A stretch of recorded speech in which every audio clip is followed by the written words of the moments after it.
Yo, yo, it's ODB from OLP. This is issue 131 of Mini-Truckin Magazine, November 2002. Texas' own Mike White's insane Mazda the Dawgsled with the incredibly hot Candice Michelle Beckman. This is a highly modified 88 Mazda B2000 Roadster. This was, of course, the under construction issue. 6, the under construction zone wild rides. You can see there. This was the 3rd Subculture truck to be featured on the cover of the magazine. It was Wes Allison's 37th credited Mini-Truckin Magazine cover.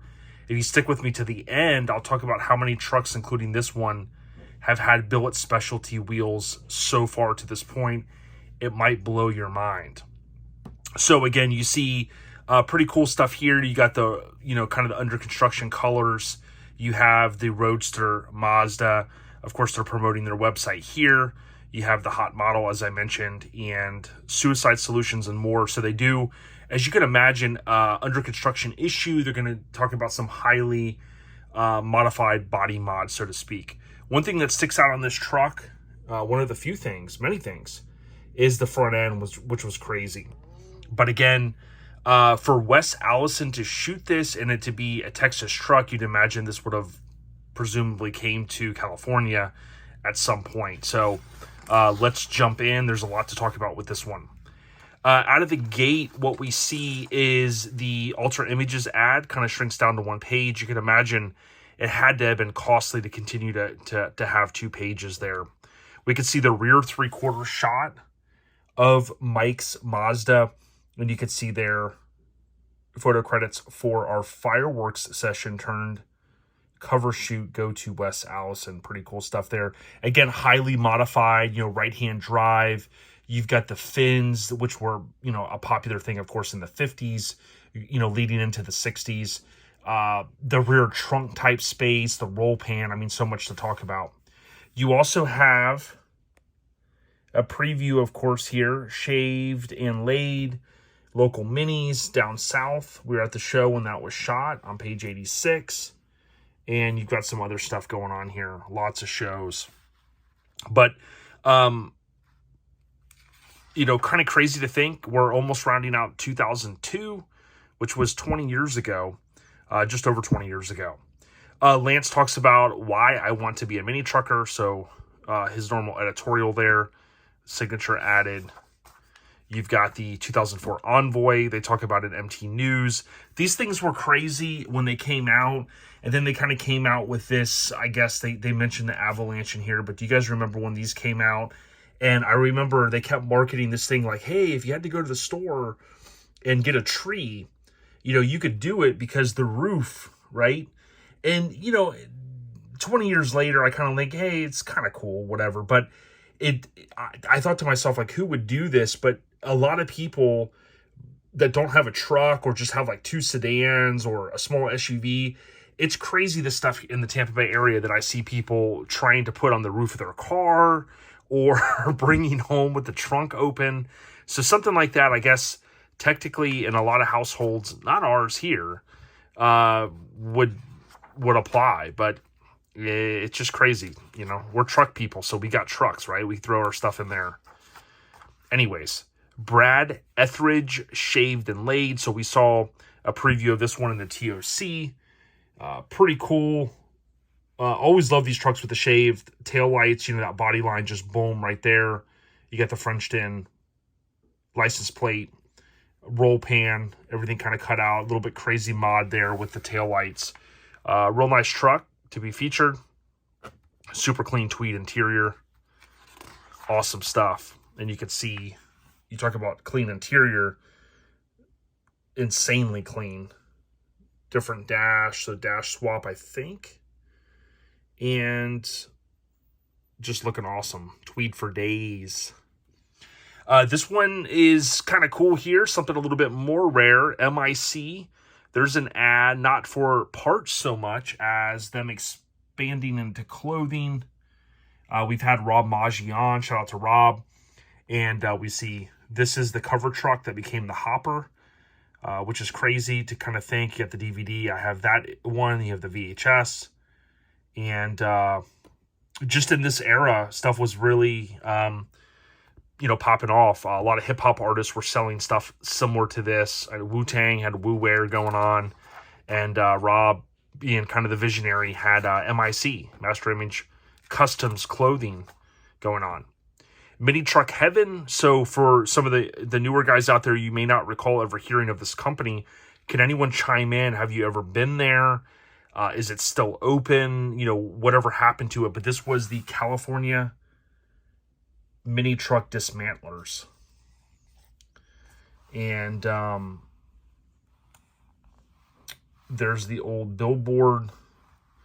I think you have to have like I never thought about this, but I know some people in the parts business with other, not mini trucks, but, they talk about having a dismantler's license. And I guess there's regulations and things like that. But you can imagine over the years with mini trucks, especially the popularity in California, this was a mecca.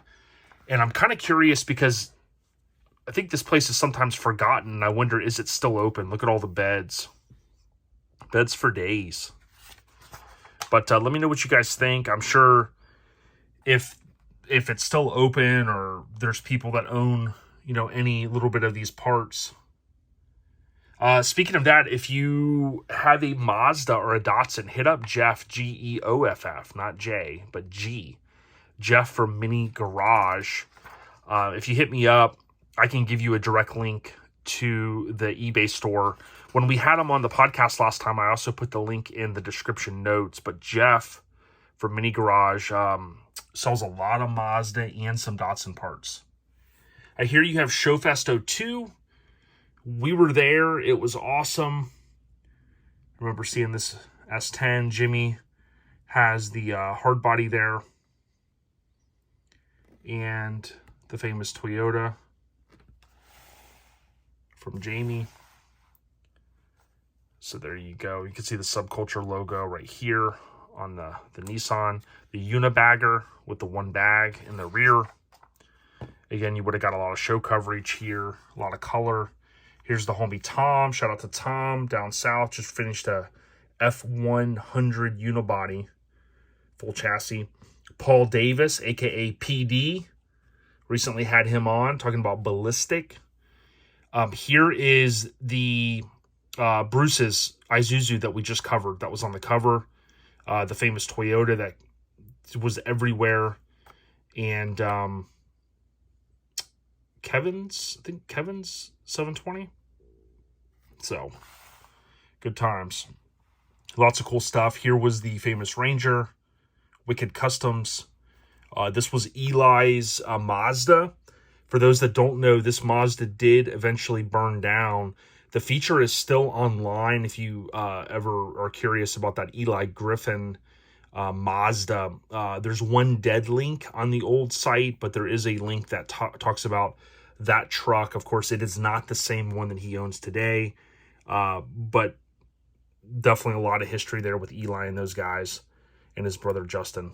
Here is Jimmy's truck. I got a cool photo of this truck with it's, I think, Jerry Lewis and Mitch Henderson. I just happened to be snapping a photo. I wasn't like trying to snap a certain person in the photo. And they're talking and looking at Jimmy's truck. And one of the photos I have, it kind of got a little messed up. I don't know if like water or moisture got between it. But hopefully I have the negative of it. But rest in peace, Mitch Henderson. And kind of a cool, I don't know why that stuff sticks in my head sometimes. Brandy Goulot. This was Russell Goulot's significant other, if I remember correctly. Shot this. Roger Miller's S10, Lake Charles, Louisiana. A lot going on with this truck. A lot of detail work. Kind of some of the changing times from some of the old school mini truck and stuff. It's kind of hard to think that at this point, the magazine has been in existence for almost 15 years. A little less, 88 was one issue if we just count 89 and you kind of go 10 years, that would have been 99, and then you add, 3-4 years, just under that 15-year mark. But if you go back and you look at or watch some of these flip-throughs, done to show on the tag. And what I wanted to see here, it was Ludwig's airbrushing. It kind of looks like Cal Smith, who's from this area, but it was Ludwig's. But getting back to my point, if you look back at just, man, the trends, so much stuff changed from the late 80s to like here, 2002, and to think that's like 13, 14 years. We really progressed a lot, I guess, in some ways. In other ways, people love the old school more.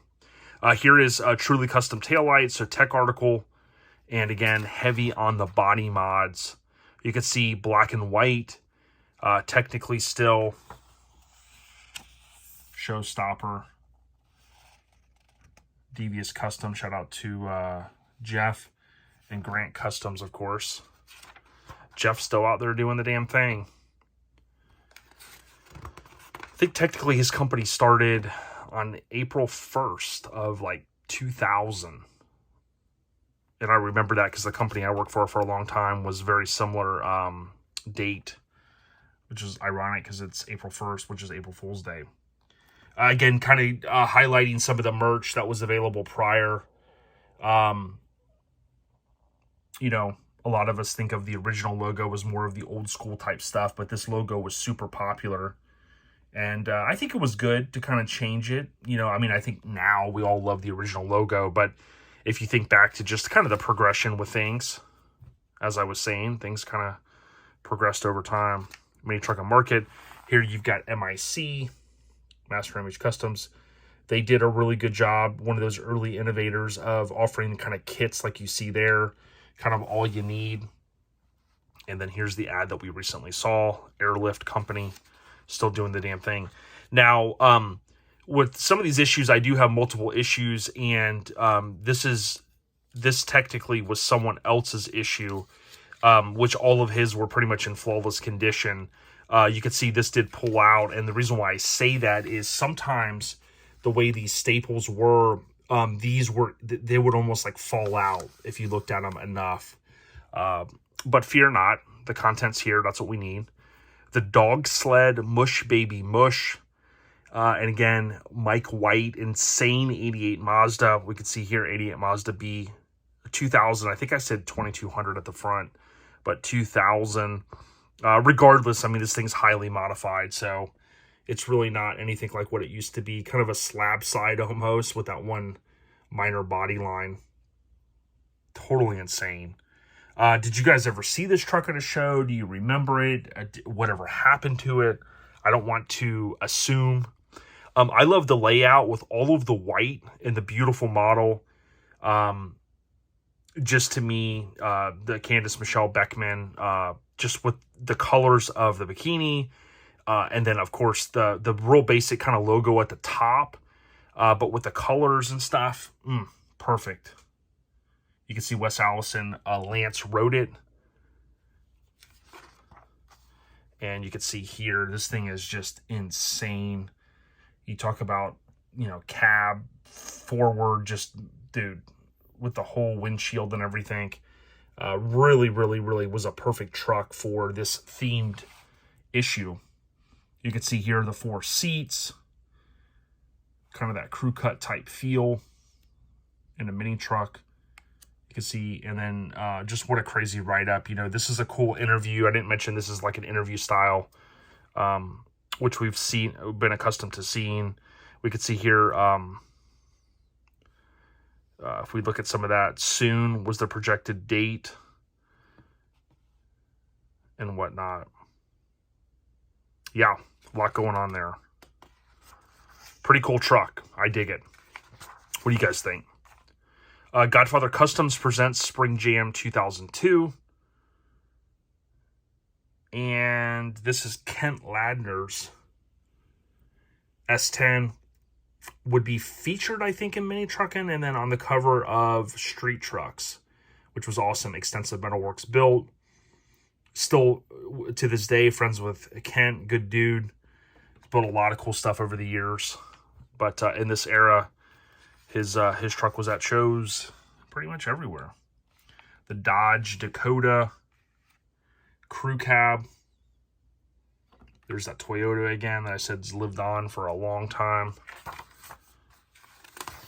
Again, if you like what we're doing here, leave a comment. I know I always say that, even if it's just a thumbs up. And then our lifestyle podcast, the first link in the description, you can buy stickers, hats, tons and tons and tons of stuff. Here's Backwards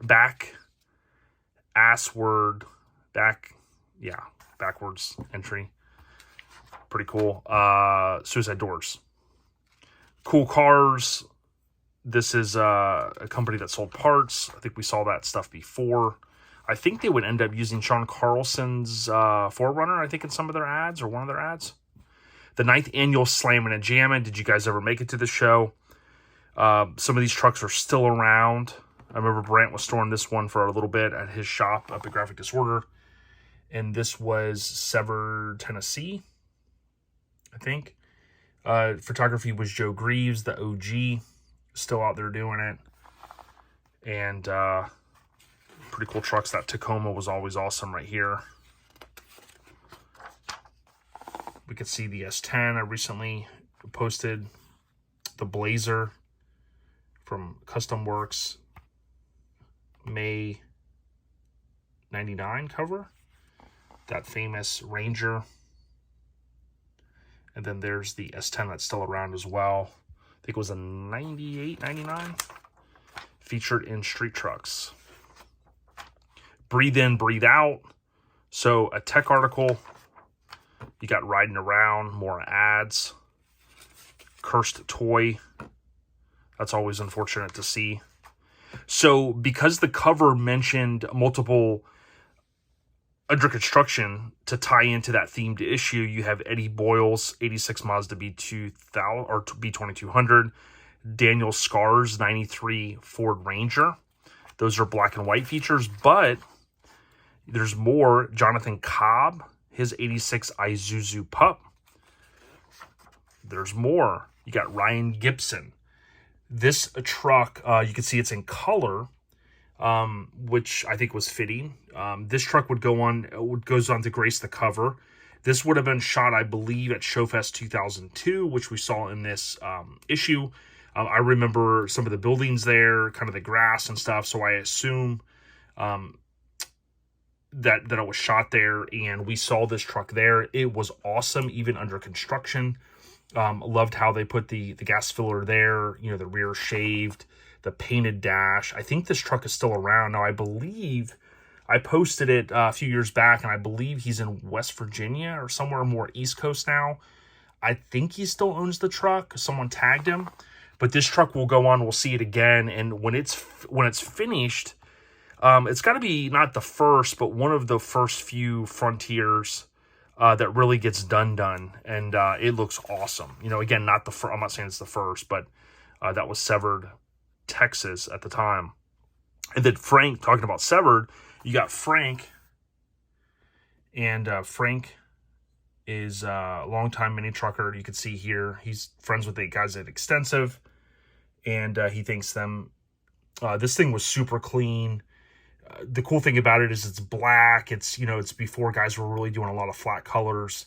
And Extensive was kind of running game with the bottle brackets and these rear cross members.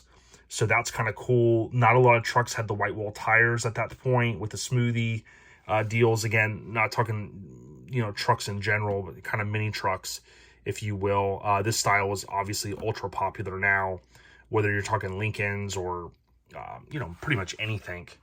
But pretty cool. Frank, he owned the Mazda, the blue one with the entire shave, the Cab Plus with the entire shaved bed. He owned that for a while after Derek sold it or traded it or whatever the story was. And then he ended up with that. This is Alex Soto's 92 Toyota Extra Cab. We were at Blood Drag. I believe it was shot February 2002. Travis was there, and a bunch of trucks were shot in front of this fence, including my friend Tom Bennett's Blazer, which we saw earlier. It was shot to go on the grace the cover of Tailgate. But this truck Recently came up in conversation talking to my buddy Joey. He is out in Arizona, and I want to say that he mentioned this guy or a guy that owned this truck for a minute had came and started talking to him or something, and he said, yeah, and Joey brought this truck up, and as soon as he started talking about it, he's like, it was a local minis truck and had a flip down, and I was like, I know the truck. And within a couple minutes, I sent him a photo I had scanned of my own. I only say that because this truck to me was always awesome. Took some good photos of it, and again, looks awesome with the suicide doors. People forget Travis had his hand in working at Truckin and shooting features, especially for Mini-Truckin, and he is in the Mini-Truck Hall of Fame as a journalist for Mini-Truckin Hall of Fame. So cool stuff. The Hack Shack, Road Fools. So ironically enough, all those years later, they would have Roadkill, but Finnegan talks about, projects. This thing was pretty crazy. I think it has the rear doors, I think, maybe welded shut. If not, it's hard to see the line there, and I could be wrong. But if you just look, even if it's not welded shut, when you look at it there, it kind of is like, whoa, what is that? But I don't know. I don't know if it's welded or not. Maybe it's probably not now that I look at it, because you can barely see the line. Because I was like, what would you do with the window? But regardless, pretty cool stuff. Wise Up, a little bit more color. So you got Lambie's Taco. We had him on. He works at Cow Concepts. There's the Yoda and the S10 that I talked about recently. As we wind this down, certainly if you like what we're doing here, leave a comment, and please check out OLP via any podcast app. So I want to show you guys something here. Charles Armstrong, Time Machine, awesome trailer. Truck we saw earlier, shaved and laid. Tattoos. Ford Ranger. Another photo of Frank's in front of the building. I think shot at Showfest 02. There's the Yoda again. But look at this. Sneaking there. Another photo of Artifact. So the BAD license plate. And that, I believe, I would assume is still with the truck, unless Charles kept that. But I would assume that Fester has it. And MIC rounds it out for the back. So I did mention this, and I don't want to forget. How many cover trucks so far have had Billet Specialty wheels? And this is the fifth one, if I remember correctly. The fifth, which is kind of mind-blowing, because you would think Billet Specialties would have a lot more, and certainly they don't. If you just look at the numbers, Billet Specialty wheels, the fifth cover truck with Billet Specialties. So I think that's it. Next up, we got issue 132, and I'll cover that. That's gonna round out December with Suicidal Toy. That'll be December of 02. This is November. Again, issue 131. Thank you guys for all the support. Live Life Topless, which is aka a Roadster. Mini-Truckin sticker right there. And the hot model. Salute to Mike White, this insane Mazda, the Dawgsled. Subscribe, y'all. Stay on the rise. We got ya. Peace.